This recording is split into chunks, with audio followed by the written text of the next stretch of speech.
Captain Michael Torres settled into seat 12F, adjusting his olive-green jacket, as his 8-year-old son David buckled in beside him.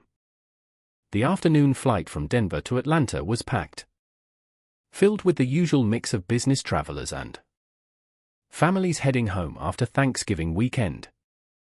Michael ran his hand through his dark hair, still feeling the weight of the decision he had made 6 months ago. Leaving the Air Force after 15 years of service had not been easy. But David needed stability. Since Maria had passed away 2 years earlier, it had been just the two of them. And Michael knew his son needed more than video calls from overseas.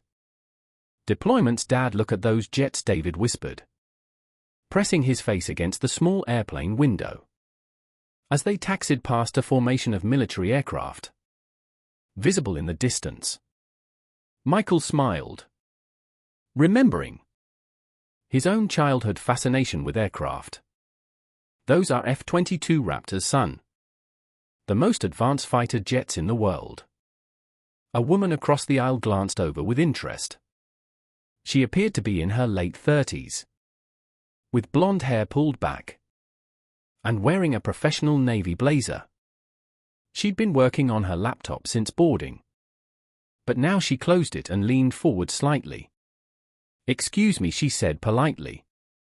"I could not help but overhear. Are you familiar with military aircraft?" Michael nodded modestly. "I have some experience with them, yes. My name is Sarah Coleman. I am a journalist with Aviation Weekly." She extended her hand across the aisle. "I am actually working on a story about modern air combat pilots. Would you mind if I asked what your connection is to the military?" David looked up at his father with pride. "My dad was a pilot. He flew the really fast planes." Michael placed a gentle hand on his son's shoulder. "David, remember, we talked about not bothering other passengers." "Oh, he is not bothering me at all," Sarah said warmly. "A pilot, that must have been quite an experience. What did you fly?" "F-22s mostly for the last 8 years."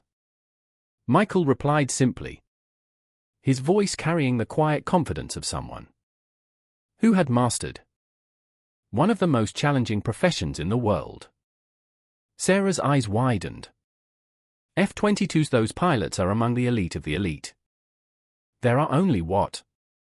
About 180 pilots qualified to fly them." "Something like that," Michael confirmed, uncomfortable with the attention, but appreciating her knowledge of aviation. The conversation was interrupted by the captain's voice over the intercom. "Ladies and gentlemen, we have been asked by air traffic control to hold our position for a few minutes. There appears to be some military air traffic in the area conducting training exercises." Through the windows, passengers began pointing as 2 sleek F-22 Raptors came into view, flying in perfect formation about 1,000 feet above them. The aircraft moved with the fluid precision that only came from hundreds of hours of training and absolute mastery of their machines. David pressed his nose against the window again. "Dad, they look just like the ones you used to fly." An older gentleman in the seat behind them leaned forward. "Son, did you say your father flew those aircraft?" "Yes, sir," David replied with obvious pride. "He was really good at it too.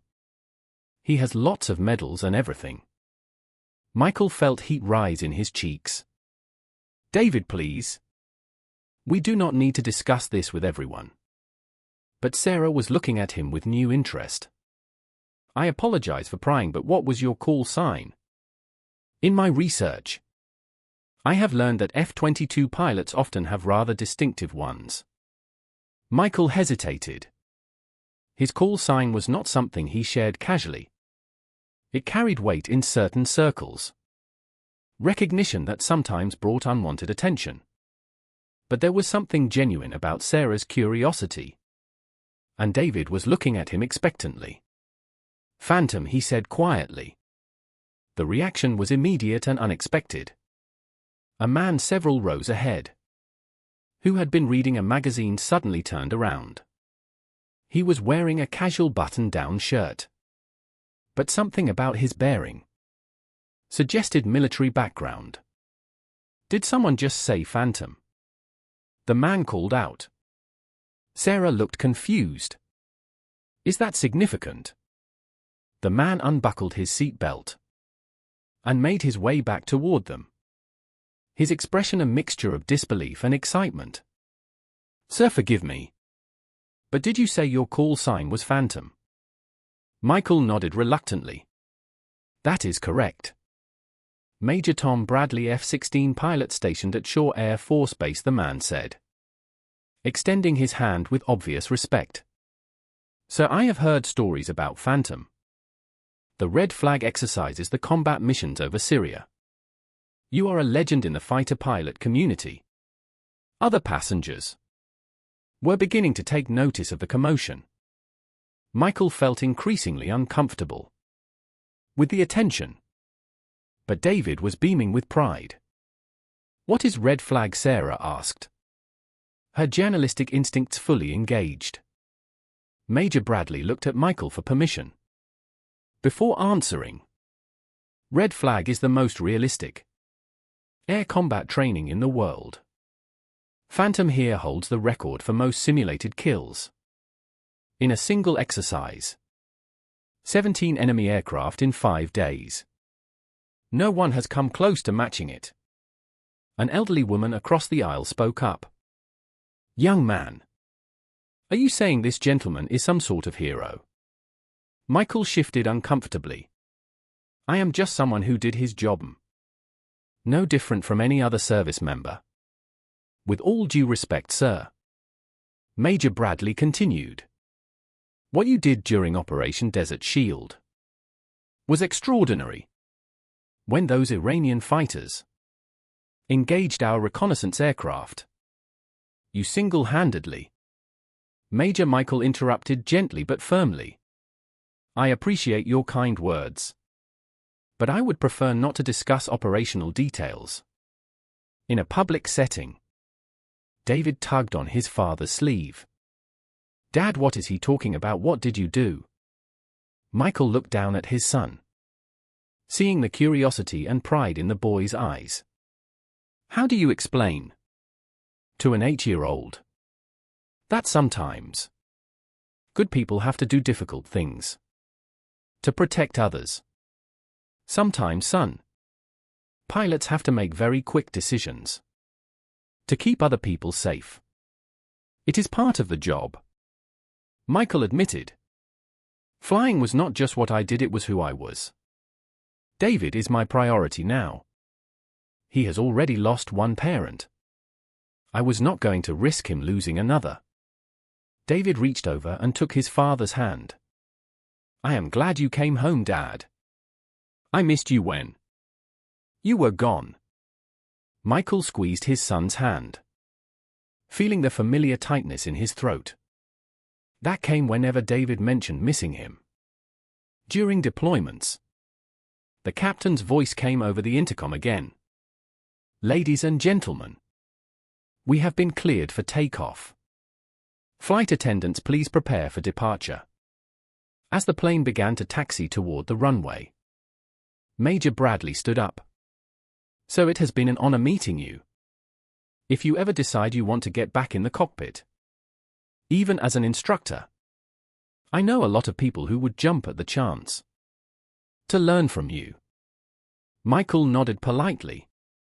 "Thank you, Major. But my flying days are behind me now."